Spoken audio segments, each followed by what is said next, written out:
I'll call the meeting back to order. Welcome back to the Standing Committee on National Security and Defence as we continue our look at threats to Canada, specifically terrorism. Joining us to discuss the issue of threats to Canada is Mr. Tarek Fatah. Welcome. Mr. Fatah is the founder of the Muslim Canadian Congress, which was formed in the wake of 9/11 as a response to give members of the Muslim community, Canadian community a voice, especially when it came to issues of human rights and secular values. The Muslim Canadian Congress has been prominent in speaking out against the mixing of politics and religion and on issues of gender equality. Mr. Fatah writes a weekly column for the Toronto Sun, hosts a program on AM Newstalk 1010 in Toronto on Sunday afternoons with one of the widest listening audiences in the Greater Toronto Area. In 2008, Fatah published his first book entitled The Tragic Illusion of an Islamic State that was runners-up for the prestigious Donor Prize. This was followed by his book entitled The Jew Is Not My Enemy in 2010 that won the Helen and Stan Vine Award for nonfiction on current affairs. Mr. Fatah, welcome to the committee. We're pleased to have you here. I understand that you have an opening statement, and I would invite you to begin. Good afternoon. Thank you very much, Senators, ladies and gentlemen. Thank you for inviting me to address an issue that not only concerns Canada, but the rest of the world, but above all, the community of my faith that seems to be lost in the sands of Sinai with no Moses to lead us out. No matter how we couch our words in the language of political correctness or postmodernism, the fact of the matter is that Western civilization today faces a transcontinental challenge to its very existence. It's not as if we have not faced this challenge before.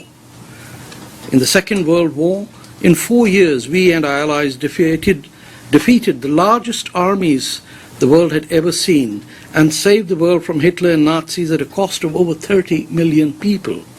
Subsequently, we won the Cold War. But today, 14 years after Islamism launched its war in the West, we cannot stall, let alone defeat the forces of international jihad. As a Muslim, it gives me no pleasure in washing my dirty laundry, either in public or in these august chambers. But I believe if we Muslims do not step forward and speak the truth, we will suffocate in the stench of our own making while trying to blame others for creating the mess we find ourselves firmly stuck. I understand the Standing Committee on the National Security and Defence has a mandate to study and report on security threats facing Canada and is presently focusing on the issue of preventing of radicalization. Allow me to answer some specific areas that may be of help to your committee and offer some recommendations at the end. Number one, the problem in my community or in the Muslim community. The problem of radicalization in the Muslim community depends in which Muslim community we are talking about. If we are speaking about Muslim Kurds or Muslim Baloch or the Muslim Darfuris, the problem is non-existent.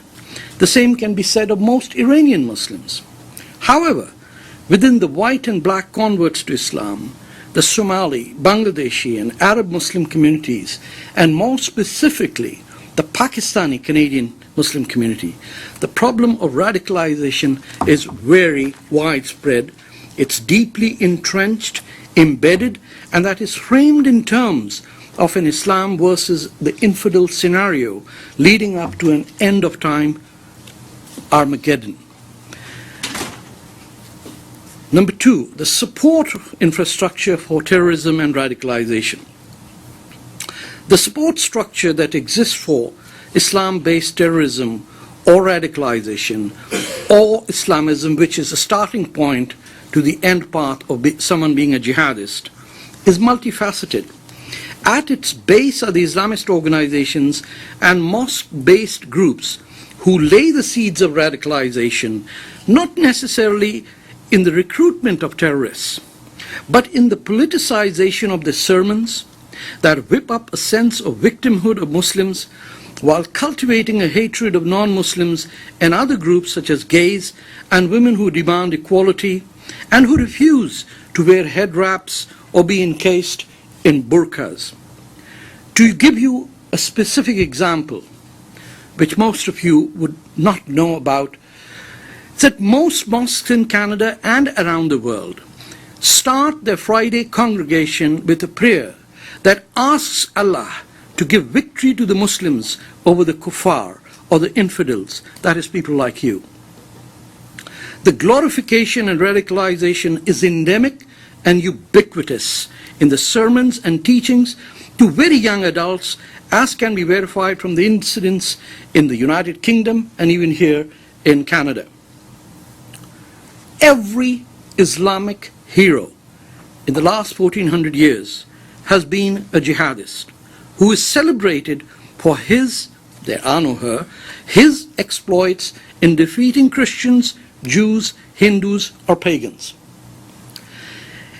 It is with shock that I learnt on Saturday that an RCMP de-radicalization partner, a white convert to Islam by the name of Mohammed Robert Heft, had lengthy meetings over the last 2 weeks with the Taliban leadership in the ISIS-backing Emirate of Qatar.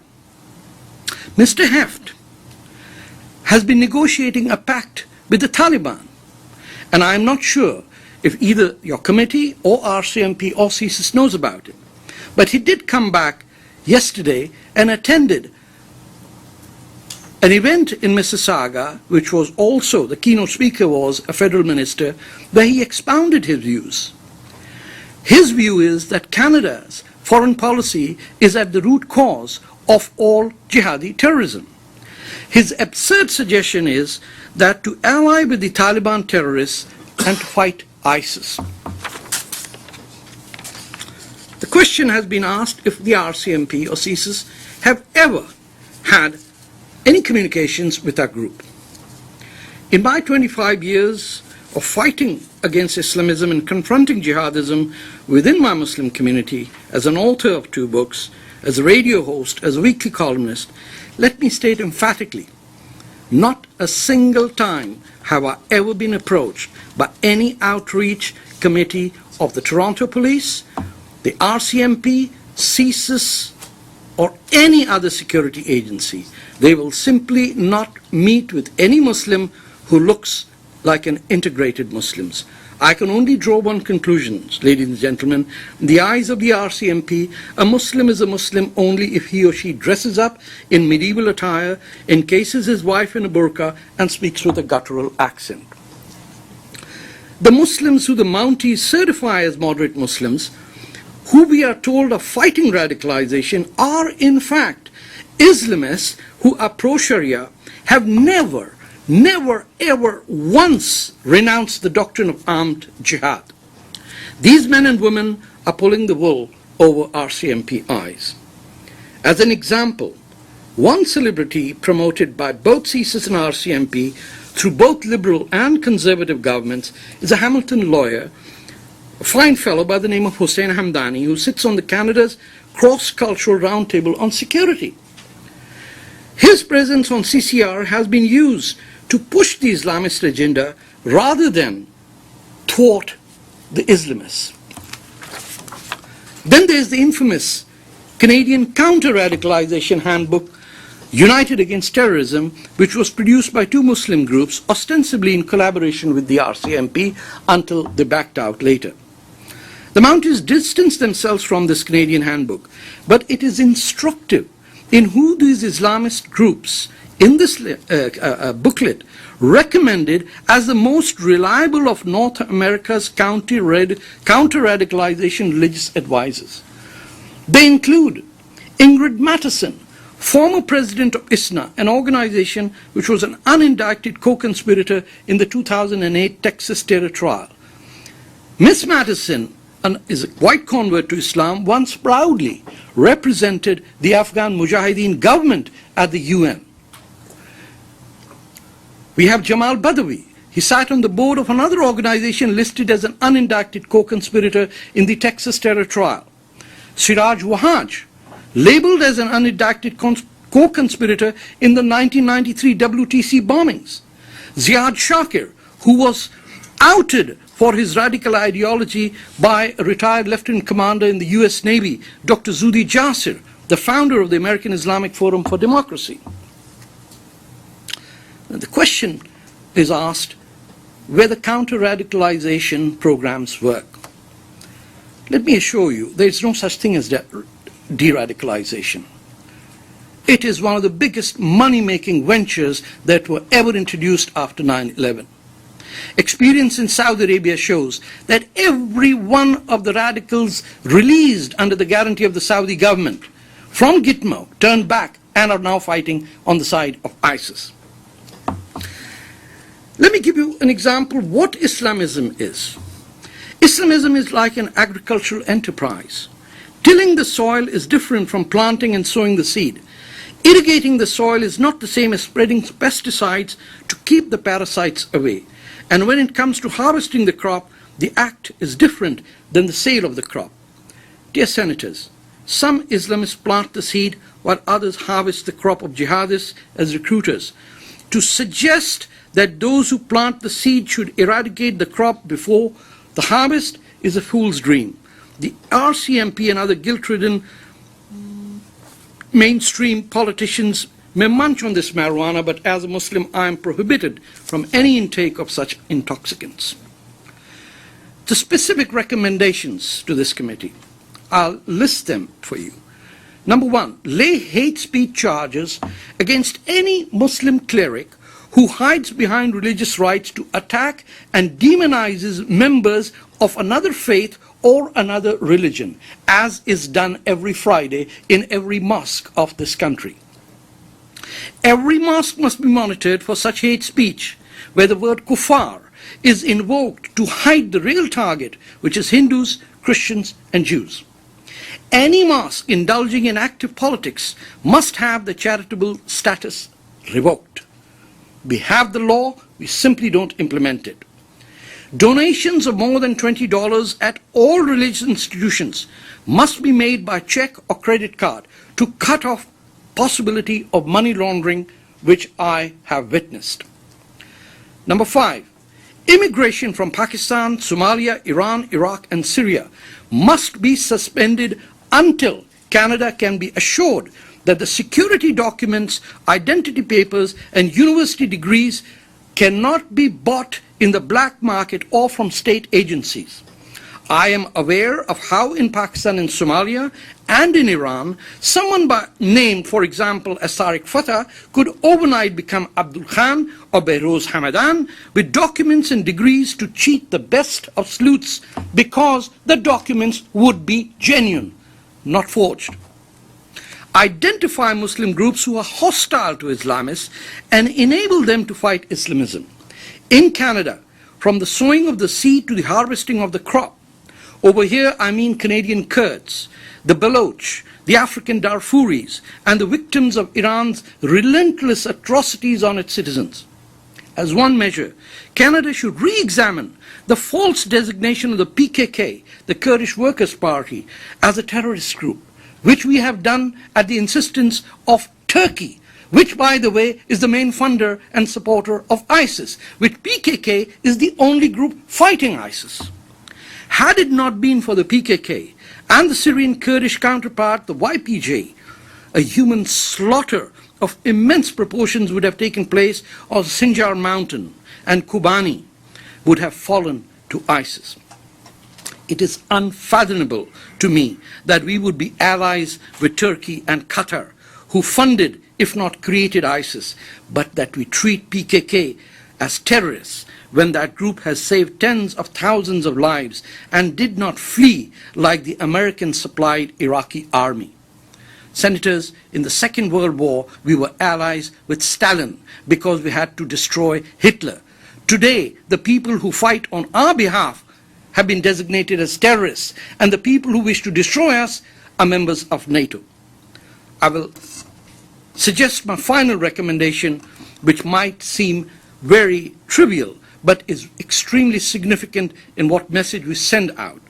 We should ban the burqa in public as an example set by the Republic of France, and that has been upheld by the European Human Rights Commission and the court for two reasons. The robbery that took place of $500,000 of jewelry in Toronto last week could very well have been a terrorist attack by men wearing burqas, which has happened. Number two, by saying that we as Canadians refuse and reject a value that suggests that women are the source of all sin and therefore should be restricted in their home, we will send a clear message that if you wish to wear a burqa, you're free to wear it in your home. But on our streets, we would not like our children to be scared of people who wear clothes that literally frighten infants. Thank you very much. Colleagues. Senator Stuart Olson. Thank you, Chair, and thank you for your frankness in your discussions on this. I wanted to understand from you the support infrastructure that you believe is here within the country, and I'm wondering if you could give me just briefly what is the support infrastructure here in groups. The way you look at it, Senator, is not how the world works in the realm of Islamism. We don't need a structure. Many of the things that I have pointed out are generated in the minds of infants, of 5-year-old boys who are dressed up as medieval invaders of Europe. My name, Tarek, is a name given to me because of the general who invaded Spain in the year 711. So it doesn't need the infrastructure that you are looking for. What is happening is that the ideology of Islamism has escaped attention from everyone, from President Bush right down to President Obama and Prime Minister Cameron. In all of the Western world and the OECD countries, only one popular politician has had the courage to say in so many words that Islamism is a great threat, and that is our Prime Minister, Stephen Harper. No one else has had the guts, the ability to say that we are fighting an enemy that is structured around a death cult of a fascist ideology that considers Earth to be a transit lounge to the final destination where life will begin after death in paradise. And to most people in the West, this seems like a joke. To every Muslim, that is a fact of life. Thank you. And I would just like you to repeat a part of your message, which is that it's not all Muslims. It is that I think that's very, very important in today's world. Let me clarify. Yeah. I have repeated that for 14 years. Not just me, you and every Western politician has been, in cricketing terms, batting with on the back foot.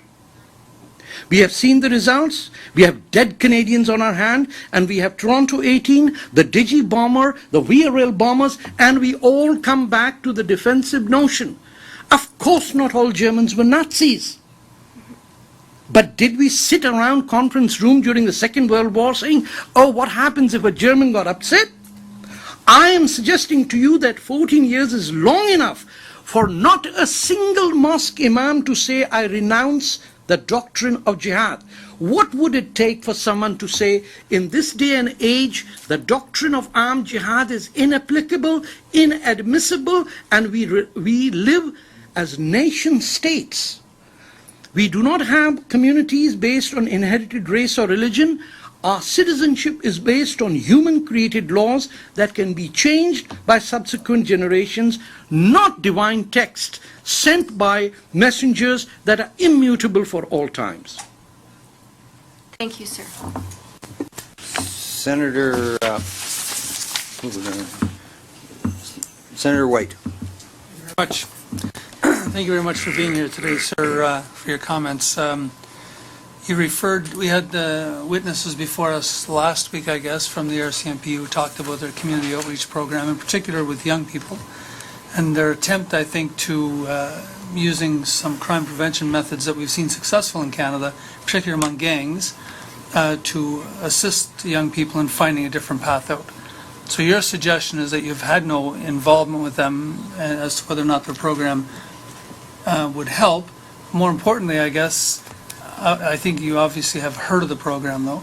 Can you give your opinion as to whether, if that doesn't work, or if it won't work, what will work when it comes to young people and trying to keep them from becoming engaged in some of the hatred and anger that you're talking about?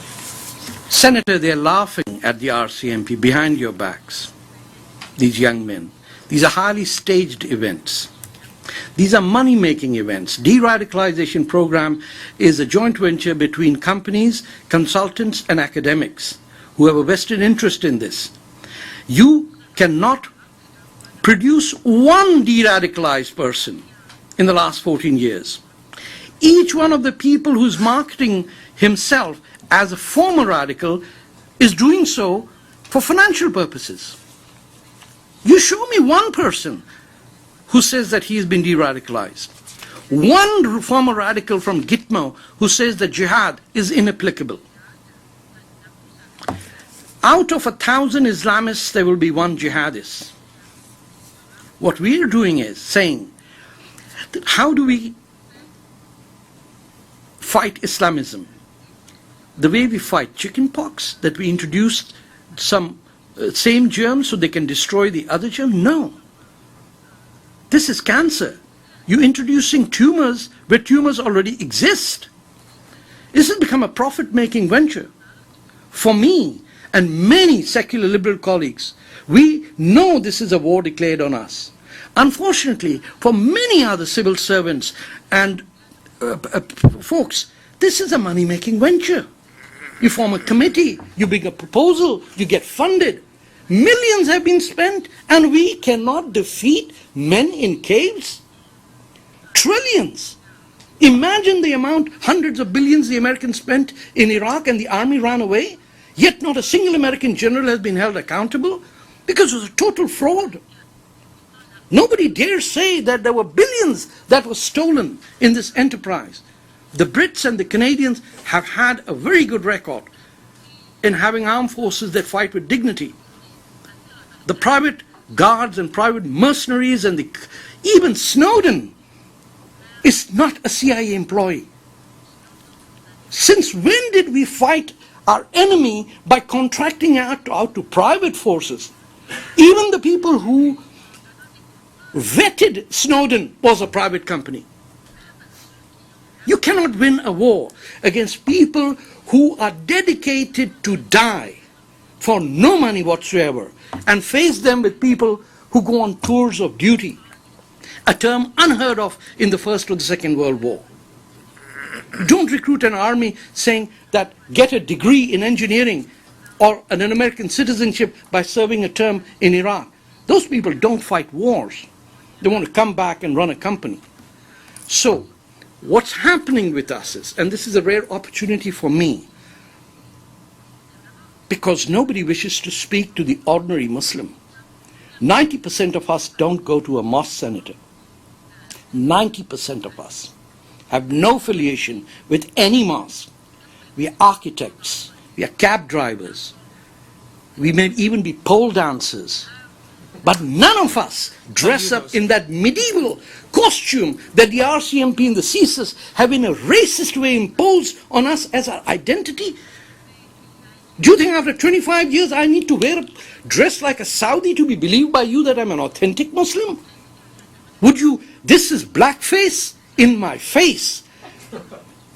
I am not a joker, I'm a Muslim Canadian. I came here to escape those tyrants, and the RCMP and CSIS are feeding them. I have been to the CCR meetings and I met a member as senior as an assistant minister who was a Muslim, briefing us at the Friday prayers on what story to give to the RCMP officers.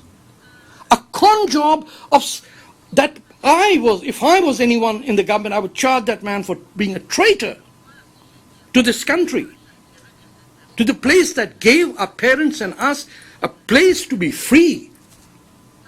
I can't speak in Canada, and you bringing the people who wanted to kill me and make them as RCMP advisors? We would have lost the Second World War if we had the same leadership in Canada and Britain as we have today in our intelligentsia. If I may, Mr. Chair, obviously you don't think the program works. That's pretty clear. I'm Thank you. asking you the question, then what will work? Because we are having people in this country who are, if not before, now finding themselves in a position of supporting something that involves killing Canadians. First thing is, we suspend immigration from Iran, Pakistan, Somalia. You cannot have, I can take you to Mississauga Road or the $1 million mansions of Pakistani generals of the ISI, which is not ISIS by the way, who live here amongst us. You want to know the foreign students over here?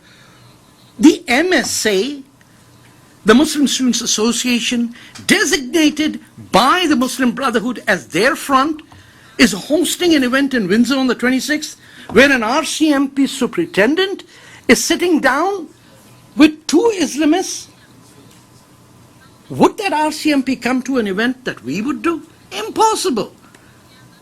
There's nothing to offer. I have no exotic meals to offer during Ramadan to these hundreds of RCMP and CSIS and Toronto police officers that every Ramadan have a feast day. It's multiculturalism gone mad, senators. And our country is being hurt and nobody is watching the Mounties don't get their man. I can assure you, not today. Thank you, Mr. Chair. Senator Bayak. Thank you very much, Chair. Thank you very much, Mr. Fatah, for an excellent presentation. I think all my questions have actually been answered because you have given your views on radicalization. I wondered maybe one thing. For the community members who do speak out, like yourself, are you threatened, alienated, or targeted by radicals in any way? And do you feel that you're in any danger for speaking out like this? And how do you encourage others who are truly moderate to speak as well? You'll be surprised. I heard the gentleman before me talk about internet security. Do you know I am the person banned on Facebook? I'm seriously. I am a danger to Facebook. On a social network that hosts ISIS, prostitution gangs, drug gangs, it is me as a Sun columnist whose profile is banned. When I get a death threat, the police investigate me in Toronto, because who comes to investigate me? The head of Toronto Police Intelligence is one of my co-religionists.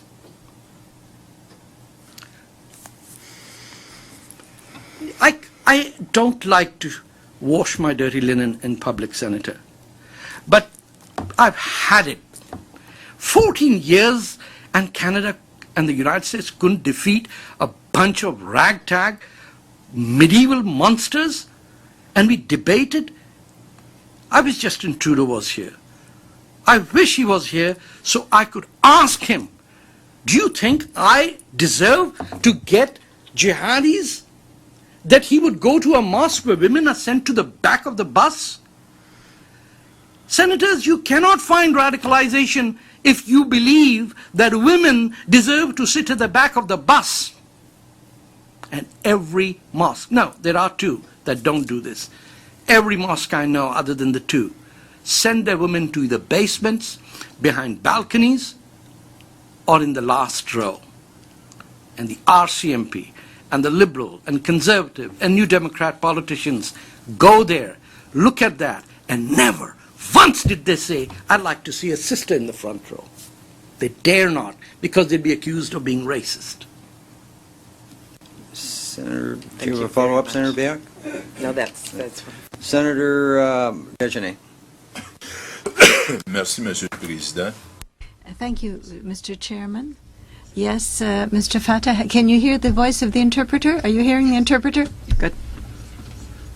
I have been listening closely to what you have said, and you talked about the RCMP, but I would like to because the RCMP exists here in Canada at the present time, but in your opinion, what would be the best strategy to make the best outreach strategy for the RCMP so that it could connect with the Muslim community? And in your opinion, what should this community outreach program look like in order to fight against terrorism?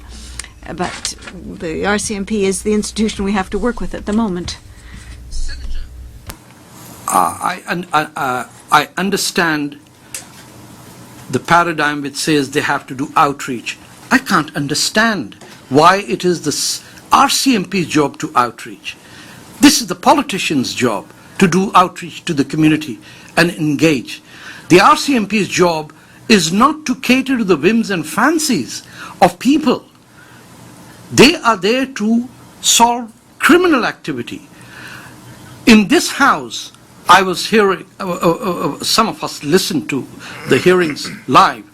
I heard either CSIS or RCMP say they do not investigate mosques. And nobody said why. If RCMP has an agreement with the mosque that they will give a 24-hour notice before they enter the mosque, is this a victory of the RCMP? Or those who think that the Friday prayer should start with a prayer asking for the defeat of infidels and a victory of Muslims? We cannot expect our security agencies to do community outreach. They are neither trained nor they are responsible for that. Their job is crime prevention. This is not criminal activity. This is war. This is terror. If we can't call it war and terror and refer to it as criminal activity, we have already lost the war. Hitler didn't create a crime when he invaded Poland. He committed a crime when he killed the Jews. When he invaded Poland and Austria and Denmark and France, he committed war. We're living in a different age when states are not attacking us, but non-state actors are wanting to kill us. And they are recruiting from within us. Not deprived, uneducated kids, but two Quebecois who were sons of the soil came from us and killed our own soldiers. Nobody has asked who converted them to Islam. Not a single person has asked a simple question. What was that contact point? Who is the individual? Not journalist, no politician, no liberal, no conservative, no New Democrat. Nobody dare ask this question, because that would be racist, wouldn't it? And if I had to solve a crime, my first point is, who recruited you into the mafia if it was criminal? Wouldn't that be the first question? This guy killed his own countrymen. And we don't want to know who made him do that?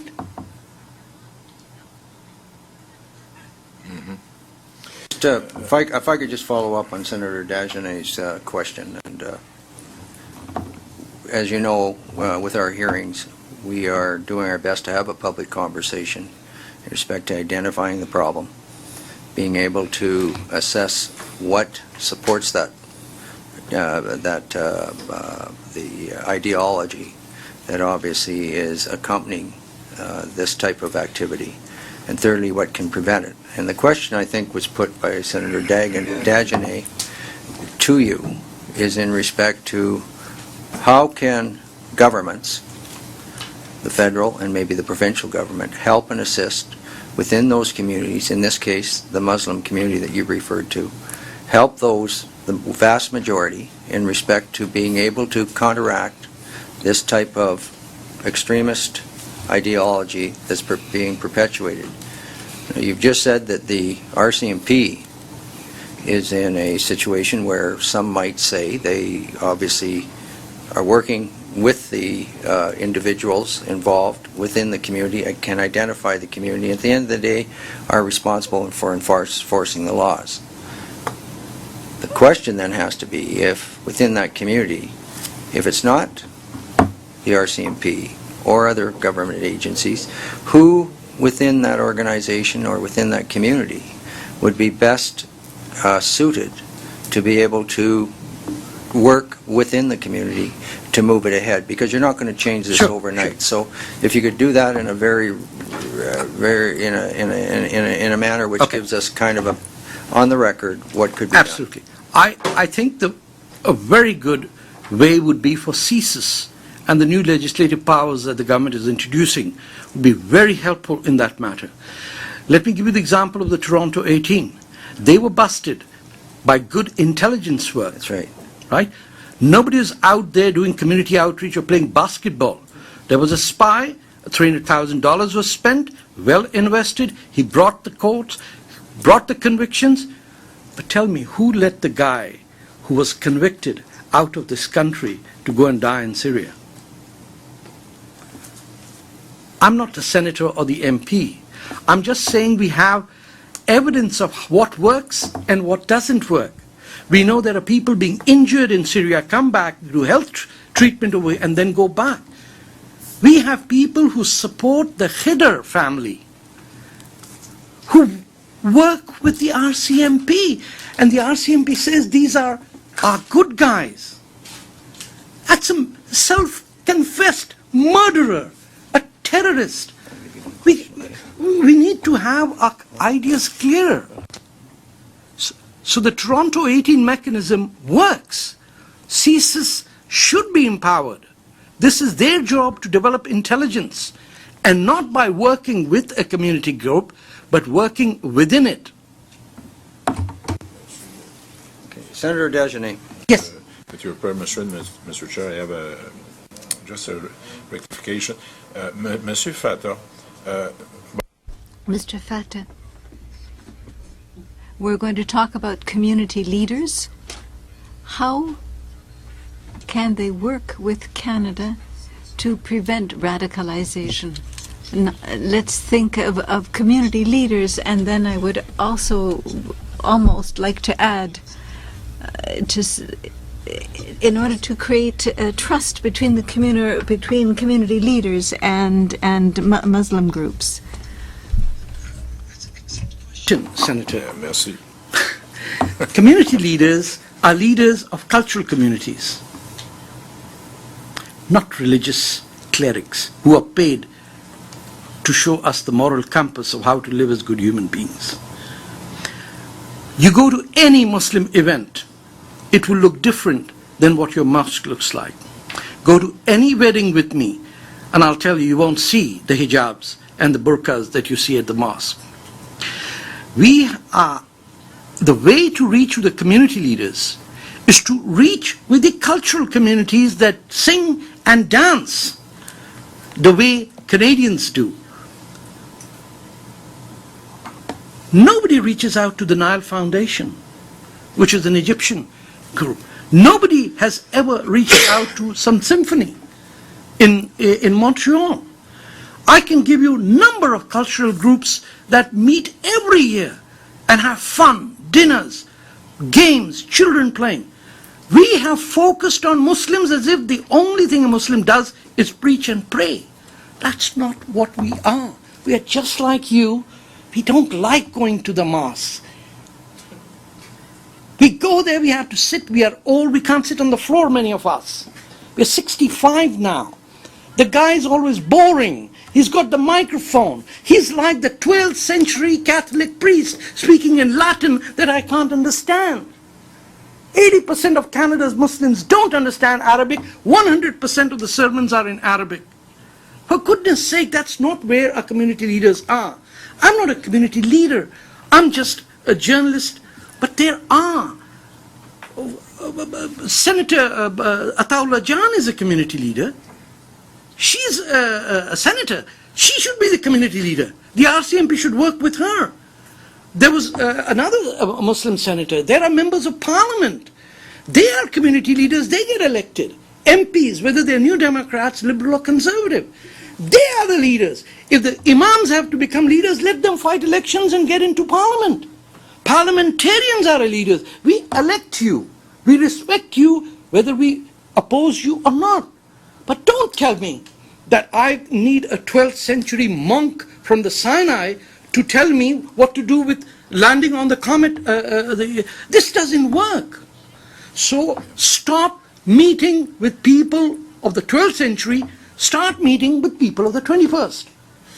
Monsieur le Président, Senator Desjardins?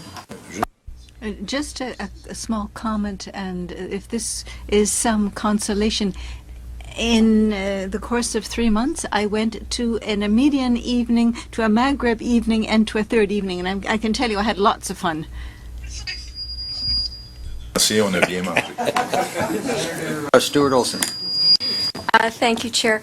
I would just ask you too, and what I'm a bit afraid, well, not afraid, but I wonder if in the Muslim community there are people who do speak out. Is there support for them within the Muslim community? Are there support structures that they would dare to come and say so-and-so? I wonder about that, about the responsibility being taken by the community itself, and do they need assistance?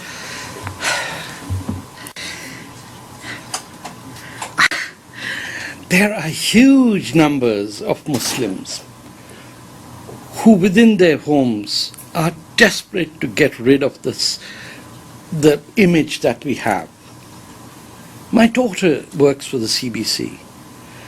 None of my nieces, it has become so, well, I shouldn't be saying that, this will be recorded, but people want to become Canadians. Don't force us to become something else. Everyone who wants to integrate faces an obstacle. Everyone who wants to go away is funded. There is not a dollar spent by the entire Canadian government that is there to support those Muslims who oppose ISIS. Not one. In 2005, you may be aware of the Sharia debate in Quebec and in Ontario. The death threats that the Quebec Assembly member Fatma Huda Pepin faced, what we endured in that debate. Thank God that the Ontario government had the wisdom and the Quebec National Assembly had a unanimous resolution to reject Sharia. Britain is paying the price for not having Muslims to come out. It wasn't easy for us. What is the two things that happen when a Muslim stands up against the mullahs? He doesn't get a plot to bury himself or his parents in the graveyard. He's never invited to a wedding or a birthday party, which in a marginalized community is social ostracization that destroys the very soul of the first generation immigrant because he's not entertained by anyone. The social pressures are such that they affect you back home. And the very people involved in this moral crime of forcing people not to be Canadian are rewarded by politicians, police, and the intelligentsia. It's a sad story which perhaps my daughter someday will write about, the decades lost when people came to this country to offer, and because they wanted to be Tommy Douglas, they wanted to be the Diefenbakers, they wanted to be even supporters of the PQ, they were told, no, you need to go eat a samosa somewhere and dress up in a bizarre way, the RCMP will come and entertain you. I don't want this outreach. Please stay away, keep away from us. But when somebody issues a death threat and the police comes to my house to investigate me for making a false claim, what does it tell my children? And they send Muslim police officers to my home. Senators, it is a comedy of errors what's happening. But very few will tell you this because nobody wants to wash the dirty linen in public. Senator Mitchell? Mr. Fatah, my experience with the Muslim community is so fundamentally different than yours. I just know so many wonderful, remarkable, amazing, beautiful people. Don't say anything. Can I finish, please? I'm sorry? And don't say, I thought you were going to say, don't interrupt me. I'm not. Did I? Just about. I find that the implication that every single imam in this country is inciting people to violence, which is in a sense what you No. said, because the No. first prayer, No, don't put words in my mouth, Senator. My second Please. question. So my first question is: Have you been to every mosque in the country? I have a that you reco- say is preaching on Friday a prayer that starts a prayer that talks about a battle with Senator. non-Muslim people. I resent the fact that you're teaching me my religion, number one.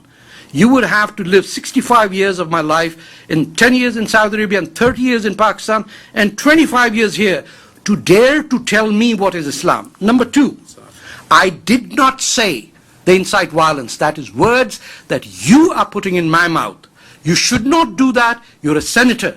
You should be the role model not to change my words. Number three, I suggested that every Friday prayer is preceded by a prayer asking for the defeat of the infidel at the hands of the Muslims. And I stand by it, sir. And that prayer is going on for 1400 years. And I didn't say that you did not meet Muslims or that Muslims were not fantastic. I am a Muslim. And I am fantastic. And I am the role model for Muslims in this country. The people that you buy as a liberal senator in creating multiculturalism and sidetracking us away from the challenges that we face, I resent the fact that you implicated me as an Islamophobe, and that is exactly what politicians like you do to silence us. Colleagues, we're getting to the end of our time. I want to thank Mr. Fatah for coming before us and taking the time and the effort to be before us, put his opinion forward. We will be recessed till 3:30. Thank you.